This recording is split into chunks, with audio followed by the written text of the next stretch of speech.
భోజ్శాల కేసుకు సంబంధించి సుప్రీంకోర్టు మధ్యంతర ఉత్తర్వులు ఇచ్చింది. ఇవి సంచలన ఉత్తర్వులు. నిజానికి భోజ్శాల గురించి గతంలో కూడా కొన్ని వార్తలు మనం చెప్పుకున్నాం. మరొకసారి సుప్రీంకోర్టు ఇచ్చినటువంటి ఉత్తర్వులు ఏంటి? భోజ్శాల గురించి మన ప్రేక్షకులు చాలామందికి తెలిసే ఉంటుంది. తెలియని వాళ్ళ కోసం క్లుప్తంగా చెప్పే ప్రయత్నం చేస్తాను. మధ్యప్రదేశ్‌లోని ధార్‌లో ఉన్నటువంటి భోజ్శాల ఒక చారిత్రాత్మకమైనటువంటి ప్రదేశము. హిందూ సంఘాలు, హిందూ వర్గాలన్నీ కూడా అది వాగ్దేవి లేదా సరస్వతీదేవి మందిరము లేకపోతే ఆలయంగా హిందువులు చూస్తారు. ముస్లిం వర్గాలు ఏం చెప్తాయంటే లేదు లేదు అది సరస్వతి దేవాలయం కాదు, సరస్వతి మందిరం కాదు. ఇది కమాల్ మౌలా మసీదుతో సంబంధం ఉన్నటువంటి ఒక ప్రార్థనా స్థలంగా ముస్లిం వర్గాలు చెప్తున్నాయి. ఈ మసీదు మందిరాల కొట్లాట అనేది ఇప్పట్లో తేలేలాగా కనిపించట్లేదు. ఎక్కడ చూసినా కూడా ఇదే గొడవ. అయోధ్య నుంచి మొదలుపెట్టి అయోధ్య ఒక్కటి హిందువులు సాధించుకున్నారు. 500 సంవత్సరాల పోరాటం తర్వాత, ఎన్నో త్యాగాల ఫలితం తర్వాత అయోధ్యలో రామ మందిరాన్ని కట్టించుకున్నాం. ఇప్పుడు కాశీ పరిస్థితి ఏంటి? మధురలో పరిస్థితి ఏంటి? కాశీలో జ్ఞానవాపి, మధురలో షాహీ ఈద్గా మసీదు, అక్కడ కూడా మళ్ళీ మసీదు మందిరాల కొట్లాట. ఇప్పుడు ఈ భోజ్శాల వివాదం ఏంటి? నిజానికి భోజ్శాల వివాదానికి సంబంధించి హిందూ ముస్లింలకు సంబంధించి కొద్ది రోజుల కిందటే మధ్యప్రదేశ్ హైకోర్టు అంటే మే 2026లో ఒక కీలకమైనటువంటి తీర్పు ఇచ్చింది. మధ్యప్రదేశ్ హైకోర్టు ఏం చెప్పిందంటే ఆ తీర్పులో ఈ భోజ్శాల సముదాయం అనేది సరస్వతీదేవికి అంకితమైనటువంటి ఆలయంగా గుర్తించింది. అప్పుడు హిందూ సంఘాలన్నీ కూడా సంబరాలు చేసుకున్నాయి. ఇక మాకు అనుకూలంగా తీర్పు వచ్చిందని చెప్పి నిజానికి సంబరాలు చేసుకున్నాయి. సరే మరి అవతల వారు ఊరుకుంటారా? ముస్లిం వర్గాలు ఏం చేశారంటే అప్పీల్కి వెళ్ళారు, సుప్రీంకోర్టుకి వెళ్ళడం జరిగింది. ఇప్పుడు సుప్రీంకోర్టు ఏం చెప్పిందంటే సుప్రీంకోర్టు ఇచ్చినటువంటి తీర్పు స్టే ఇవ్వలేదు. మధ్యప్రదేశ్ హైకోర్టు చెప్పిన దాన్ని పూర్తిగా ఖండించలేదు. కానీ పాము చావకూడదు, కర్ర విరగకూడదు అన్నట్టుగా మధ్యస్థంగా కొన్ని ఉత్తర్వులు ఇచ్చింది. ఏమంటారు, మధ్యంతర ఉత్తర్వులు ఇచ్చింది సుప్రీంకోర్టు. సుప్రీంకోర్టు ఏం చెప్తోంది అంటే హైకోర్టు తీర్పును వెంటనే నిలిపేయలేదు, అంటే స్టే ఆర్డర్ ఏమి ఇవ్వలేదు. భోజ్శాల ముస్లిం వర్గాలు వేసినటువంటి పిటిషన్లను విచారణకు మాత్రం స్వీకరించింది.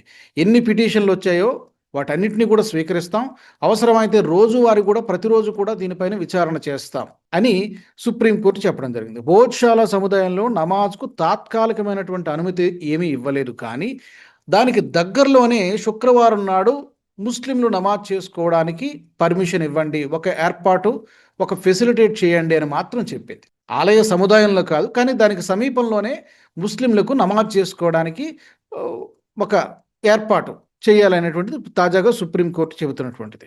అదే చెప్తుంది. ధార్ జిల్లా పరిపాలనా సమీపంలో ప్రత్యామ్నాయ స్థలాన్ని ఒకటి ఏర్పాటు చేయాలని చెప్పి ఆదేశించింది. శుక్రవారం మధ్యాహ్నం 1 గంట నుంచి 3 గంటల మధ్య ఆ ప్రత్యామ్నాయ స్థలంలో నమాజ్ చేసుకునేలా చూడాలని చెప్పి ఆదేశాలు జారీ చేసింది. అంటే గతంలో హైకోర్టు చెప్పిన దాంట్లో ఇది లేదు. ఇప్పుడు కొత్తగా సుప్రీంకోర్టు చెప్పింది ఏంటంటే మేమందరికీ సమన్యాయం చేస్తాం, మేము ముస్లింలను కూడా డిసప్పాయింట్ చేయమనేటువంటి విధంగా ఈ దగ్గరలో ఒక ప్రత్యామ్నాయ స్థలాన్ని ఏర్పాటు చేయాలి, అక్కడ ముస్లింలు నమాజ్ చేసుకుంటారు. అలాగే ఈ కేసును ఇది ఫైనల్ వేడిక్ట్ కాదు కాబట్టి, తుది తీర్పు కాదు కాబట్టి దీన్ని త్వరగా పరిష్కరించడానికి అవసరమైతే రోజువారీ విచారణ కూడా చేస్తామని చెప్పి సుప్రీంకోర్టు చెబుతోంది. అంటే హైకోర్టు తీర్పు అమల్లోనే ఉంటుంది ప్రస్తుతం, దాన్నేమి కొట్టేయలేదు, స్టే ఆర్డర్ ఇవ్వలేదు. కానీ ముస్లింలు ప్రార్థన కోసం మాత్రం ఒక సమీపంలో ప్రత్యామ్నాయ ఏర్పాట్లు చేయాలని చెప్పి ఆదేశాలు జారీ చేయడం జరిగింది. సో 2 వర్గాల వాదనలు పూర్తిగా విని ఆ తర్వాతే తుది తీర్పు వస్తుందని చెప్పి సుప్రీంకోర్టు చెప్పింది.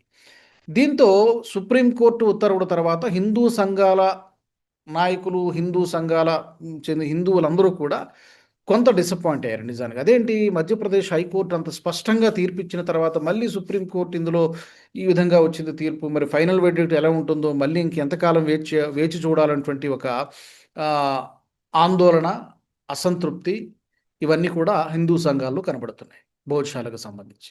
నిజానికి ఇది ఎప్పటి నుంచో ఉన్నటువంటి వివాదము, కొన్ని డెకేడ్స్గా, దశాబ్దాలుగా ఉన్నటువంటి వివాదము. కాశీలో మరి ఎప్పుడు తేలుతుందో తెలియదు. అండ్ అలాగే అక్కడ మధురలో ఎప్పుడు తేలుతుందో వ్యవహారం తెలియదు. కానీ ఈ 3 ముఖ్యమైనటువంటి, నిజానికి 37,000 హిందూ దేవాలయాలను కూల్చేసి వాటి స్థానంలో వాటి పునాదుల పైన మసీదులు కట్టించారనేటువంటిది చరిత్రకారులు చెబుతున్నటువంటి మాట. హిందూ సంఘాలు అంటే బజరంగ్ దళ్ కానీ, విహెచ్పి విశ్వ హిందూ పరిషత్ కానీ, ఆర్ఎస్ఎస్ కానీ ఇలా చాలా సంస్థలు ఆరోపిస్తున్నటువంటిది. ఈ విషయంలో రకరకాల భిన్నాభిప్రాయాలు ఉన్నాయి. కూల్చిన వాటన్నింటినీ మనం ప్రతి మసీదు కింద తవ్వుకుంటూ పోతామా అని చెప్పి మోహన్ భాగవత్ గారు కొద్ది రోజుల కిందట చెప్పారు. అవసరం లేదు, మనం ముఖ్యమైనటువంటి ఒక 3 సాధించుకుందాం. అయోధ్య, కాశీ, మధుర ఒకటైంది, ఇంకా మరొక 2 మిగిలిన్నాయి. వాటిని సాధించుకుంటే చాలు. ఈ మసీదు మందిరాల కొట్లాటలు ఆపండి. ఇక ఎంతకాలం మనం దేశం ముందుకెళ్లాలా వద్దా, డెవలప్ కావాలా వద్దా, కాబట్టి వీటిని ఆపండి, ఎంతకాలం వీటిలో కొట్టుకుపోతారని చెప్పి ఒక వర్గం భావన. కానీ దీనిపైన భిన్నాభిప్రాయాలు ఉన్నాయి. హిందూ సంఘాల్లోనే, హిందువుల్లోనే డివైడ్ అయిపోయారు. అలా ఎలా ఊరుకుంటాం మనం? అది మన సొత్తు కాదా? మనం తిరిగి పునర్నిర్మించుకోలేమా అనేది ఒకవైపు హిందువుల్లో ఒక వాదన. అలా లేదు, చాలా కొంతమంది ఘాటుగా స్పందించారు. మోహన్ భగవత్ గారు తప్పుకోవాలి, ఆయన స్థానంలో ఇంకెవరో రావాలి అని చెప్పి చాలా ఘాటైనటువంటి వ్యాఖ్యలు చేశారు.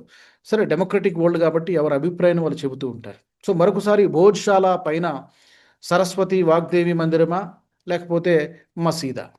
మరొకసారి అది స్టేటస్ కో కొనసాగుతోంది. సుప్రీంకోర్టు ఉత్తర్వులు ఇచ్చిన తర్వాత ముస్లిం వర్గాలు కొంచెం సంతోషం వ్యక్తం చేస్తున్నాయి, కానీ హిందువులు మాత్రం కొంచెం డిసప్పాయింట్ అయినట్టుగా కనబడుతోంది. మరి దీనికి సంబంధించి మీ అభిప్రాయం ఏంటి? ఈ మధ్యప్రదేశ్లో ఉన్నటువంటి భోజ్శాలకు సంబంధించి ఎలాంటి తీర్పు ఫ్యూచర్లో వచ్చేటువంటి అవకాశం ఉంది? సుప్రీంకోర్టు తీర్పు పట్ల మీరేమనుకుంటున్నారు? మేము సెక్యులర్ అని చెప్పేటువంటి ప్రయత్నం చేసిందా సుప్రీంకోర్టు? ఎలా చూస్తున్నారు? కామెంట్స్లో పెట్టండి. ఈ వీడియో మీకు నచ్చినట్టయితే లైక్ చేయండి, 10 మందికి షేర్ చేయండి. అలాగే కామెంట్ల రూపంలో మీ అభిప్రాయాలను మాతో పంచుకోండి. Nationalist hub group of channels ను సబ్స్క్రైబ్ చేసుకుని తెలుగునాట జాతీయవాద జర్నలిజాన్ని ప్రోత్సహించండి. ఈ వీడియో కింద ఉన్న బెల్ ఐకాన్ పై క్లిక్ చేయడం మర్చిపోవద్దు.